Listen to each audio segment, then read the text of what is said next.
Hi there YouTube and welcome to Tech Cravers. I'm back with a new first impressions video, and this time it's about a device I've wanted to test since I first saw it back a while ago, the Anbernic RG353P. And as you can see, it has a close resemblance to a certain controller from the past and also a retro gaming handheld released last year by another company. The first thing I did when I got this device was to install the Linux-based custom firmware JELOS over the firmware that came with the device. Now, why did I do this? Simply because it boosts the performance for a lot of the higher end systems such as Dreamcast, PSP and Sega Saturn. It also comes with a few other perks that might enhance the overall user experience. I will go through real quick how this is done, but first let's unbox this thing and go through the specs.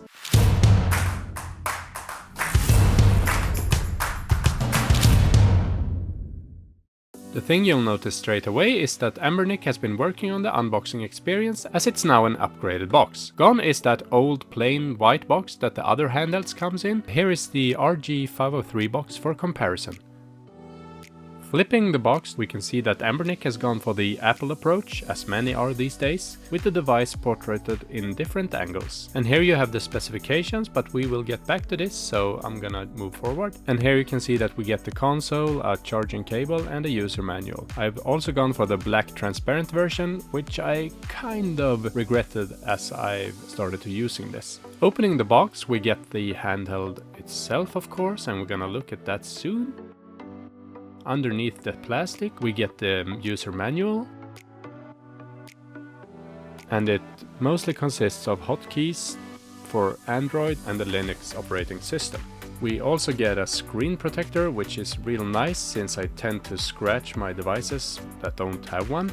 We get the charging cable, and we get a micro SD card with games, or at least if you have paid the extra. The handheld itself comes wrapped in this plastic and it has a protective foam layer on top. As you can see, I went for the transparent black version, as I said, and even though I really think it looks cool, I must say after looking at other videos I've started to root for the grey version more and more. So if I would have bought one today, I would probably have gone for the grey version instead. Both versions looks very nice, so you can't really go wrong either way. On the bottom on the left side we have the firmware card slot and the 3.5mm headphone jack, and on the right side we have the game card slot, as well as the dual speakers on each side. On the top we have the USB Type-C charging slot, the volume buttons, the HDMI out, a reset button and the OTG slot for accessories, which I have never used myself, but please let me know in a comment what you use it for. And now for the crowning moment. Anbernic has finally, and I really mean finally, ditched the old shoulder buttons in favor of the stacked versions. I have wanted this since forever.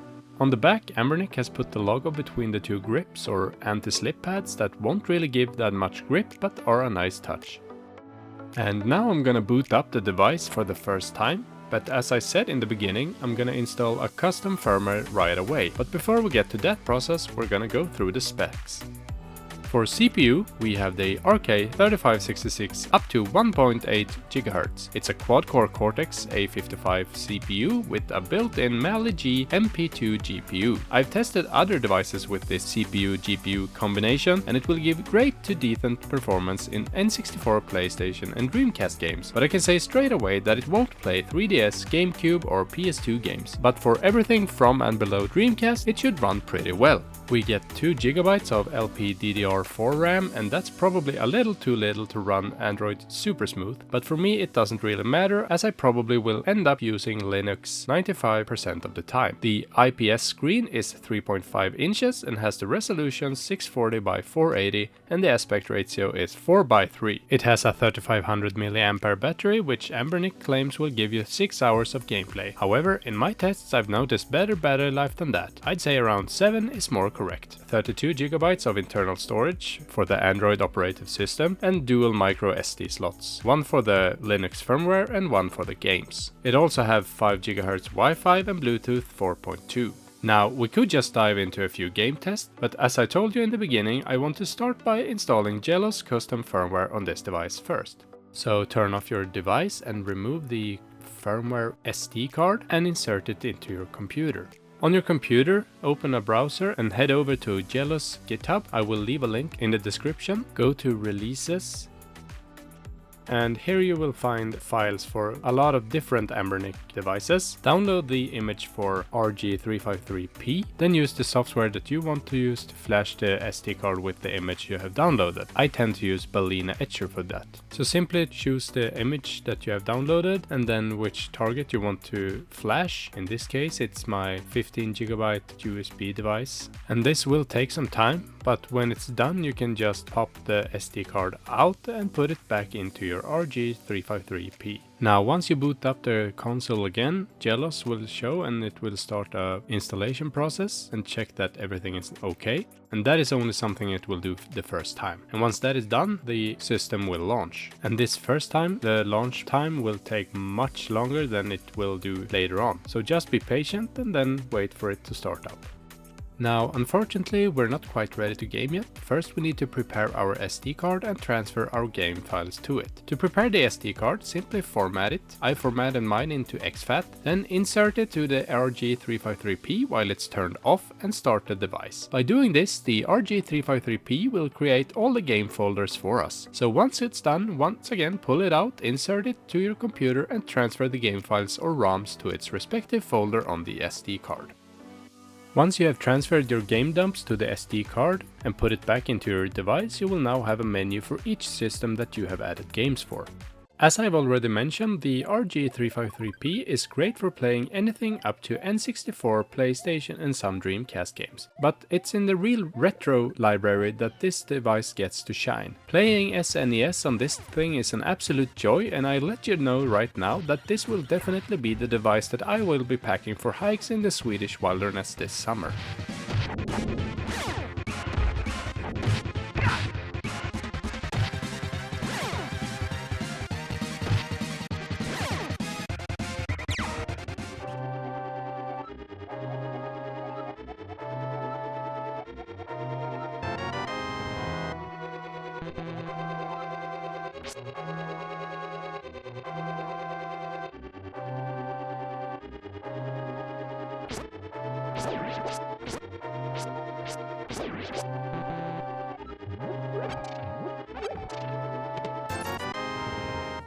To be fair though, even if SNES will be my main system for this device, basically every system the last few years can emulate SNES without any problems. So then it's good to know that the RG353P will also handle your favorite N64 games with relative ease. Remember that this game is running over Linux and not over Android, which is usually better for N64.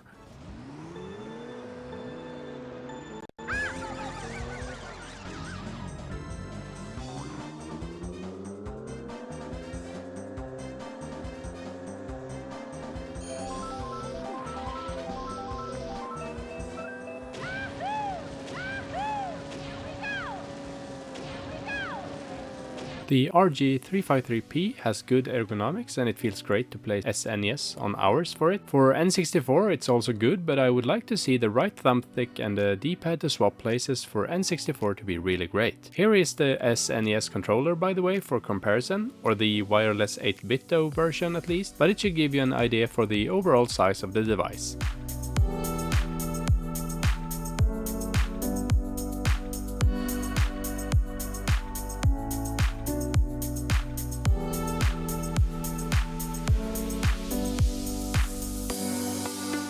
And here is the screen compared to the 5.3-inch screen on the Anbernic RG552, as well as the 4.95-inch OLED screen on the Anbernic RG503. As you can tell by this shot, it's a little washed out compared to its bigger siblings, but still great if you ask me. And that's it for this first impression video of the new Anbernic RG353P handheld console. We have flashed the SD card with a custom JELOS firmware, and we have tested a few SNES and N64 games. This is a perfect device for everyone who wants a small device this summer that can play anything up to and including N64, PlayStation 1 and Dreamcast, even though I didn't test any Dreamcast game in this first impressions video. I hope you enjoyed the video, and if you did, please remember to like it and consider subscribing to my channel if you haven't already, as it really helps out. Also let me know in a comment down below which games you'd like to see tested on this device, and I'll see what I can do. Catch you in the next one. Thanks for watching.